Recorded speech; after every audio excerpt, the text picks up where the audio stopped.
show where there are no penalties, nothing is offside, and everything is fair game. This is The Gloves Are Off.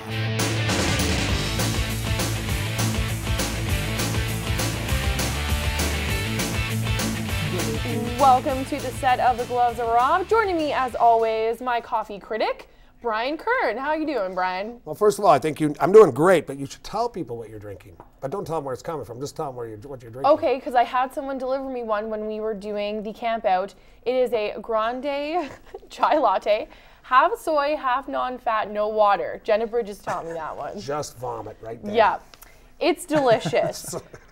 Chris King, welcome to the set of The Gloves Are Off. If we need a coffee run now, you know my order. But tell everybody here in town a little bit about yourself and sort of the role you play in the athletic community. I'm the women's basketball head coach here at Lakeland, and I'm the athletic supervisor on the Vermilion campus. So this is my third season with Lakeland coaching, and then I played previously a few years ago. Oh, ex-player. All right. Not that long ago. Not that long ago, but still makes me feel old. Okay. Well, you're not the only one. Oh my Brian's on the set. There we go. But all right, on that note, let's get down to business. It's time to start dump and change. As you guys know, if you don't like one of the topics, you can dump it and change and move on to the next one. First up, Tuesday morning, so we're going to talk a little Monday Night Football. Is this the year of the Vic? Like, that was an unbelievable showdown. Why or why not?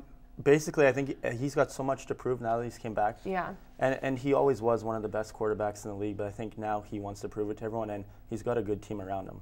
He sure does. Well, he adds a lot in, and I think he's grown up. What I've heard, of course, we're not going to get into that, but I do know somebody who kind of knows the Philadelphia. Okay, inside scoop. And the bottom line is that he's grown up. He seems to be a lot more attentive to the players. He's not so consumed about himself. He really has grown up from the experience. Do I think he's one of the best? Absolutely. Washington last night, though, that's a young team with their line is just learning a completely new defense. Well, and not only he picked it apart. Like talk about spoiling McNabb's big payday. He's fresh off the epic deal that he signed, and then you've got a guy like Michael Vick. What I like about Vick this year, though, the leadership. You saw it last night on that one return when I don't know who it was, but he dropped the ball. You saw Vick grab him and write him and say, and that's the leadership kind of quality that you're starting to see in him, which I think might not have been there at the start of the season. And like I said before, I think it's because he values his job and he knows how close he is to never playing professional sports again. Why do you always go like this to me? I like it. It makes me feel tough. You want to hit somebody, don't you? Yes. All right, this one's going to be a little tough for me. Cats are out. Whoa! I don't really know what to say. I want to know, though, how long do you think Kevin Glenn and Arlen Bruce are going to be remembering and rehashing the pick that was the end of their season? Can I dump it? Wow, that would be bad, wouldn't it? You could. Hey, are you dumping it? I don't mind. We don't have to talk about it. No, but we have to because it's just so disappointing to see a team that beat them. What? Did they lose every time we played this season against Toronto, hence we won. It proves that you can do anything you want during the regular season, but when it comes down to one game, emotions, mentally prepared, the whole 9 yards, it was a good game. Did you watch the game? I watched a little bit. I'm not a CFL guy, but I saw the pick at the end of the game. That ball should have been caught. Yeah. Right? The game should have been over. It's not like it was a terrible throw, went through his hands. No, and that'll haunt you. Big-time games, big-time players need to make big-time plays, and unfortunately, the Ticats didn't. Nope. Ooh, tears flowing Next down up, my eyes. In other news, the Saskatchewan Roughriders advanced to the Western Conference Final. Congratulations to the Riders fans out there. I know, obviously, everything that happened last year in the Grey Cup. This is, I would love to see a Montreal-Saskatchewan rematch at the Grey Cup. Is it going to happen?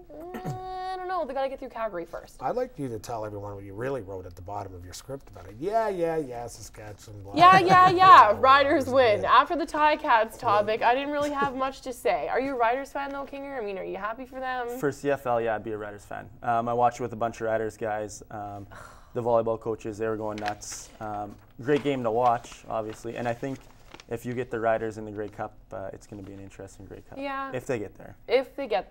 I think they're going there. I'm a ride. If I'm going to be a fan here, I've always been Saskatchewan. So, yeah. Okay. Bottom line to me, I thought the game was awesome. It was. I got the last little bit. I didn't get to watch it. I was football working, at its finest. Yeah, I think it was. And, both teams, and boy, what a heartbreaker to lose that one way or the other. It's a tough game. So, you know what? Congratulations. I hope they go and win the whole thing. I do not want Montreal to win it. Okay, moving on. We got to talk a little Canadian teams here. This was something that I wanted to bring up. It's a little bit of a touchier subject, but as we all know, Remembrance Day last Thursday. I saw some of the Bobcats players at the ceremony here in town, but the Vancouver Canucks actually, in lieu of going to their morning skate, they made a point of going to the ceremony in Ottawa. What do we think about that? Do other teams need to step up and do the same kind of thing? I think it's great for any professional teams to do stuff in their community, and I know for us small market teams in college and AJHL, I think we try to do a lot of things in the community and get out there as much as possible. Right. When you see that, I think it has a greater impact on Canadians because those are the athletes that everyone else looks up to. I think it was a really especially good the thing. younger people too. But we've got more phone calls from our appearance at ours, and even at the people want players to be identified. They want to identify with them, I should say. And a lot of pro players have forgotten that and where they've come from.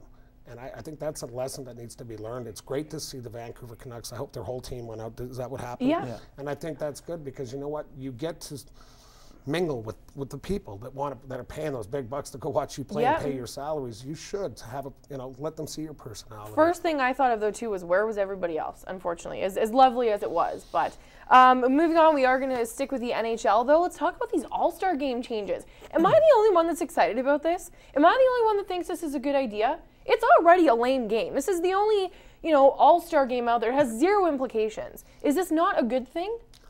You know what? I hope it changes because I would not watch another All-Star game ever. Really? I think they're disgusting. I mean, it's embarrassing. It's like you know what? They don't want to get hurt. I love what they did in baseball when they had the American and the All-Star game. Well, there's an implication there. There's something that makes it worthwhile. I actually didn't mind the Euros against the National Hockey League and the All-Star. But then I was getting a little too cheap shots and violent. But I don't know how you do it because you don't want to hurt a player. But it's got to be better than what you're watching. 17 goals in a game, that's just nobody working.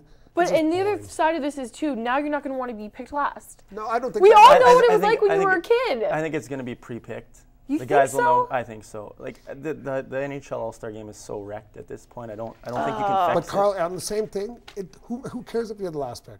You're an All-Star. I would care. I don't care. You're there. an All-Star, man. I would care. I would be crushed. I have zero problem admitting it. All right, we have to take a commercial break. When we return, maybe I'll get a little more emotional. Who knows? But we are going to talk about Sean Avery next, so you're not going to want to miss that. Stay tuned. A whole lot more to come in Dump and Change.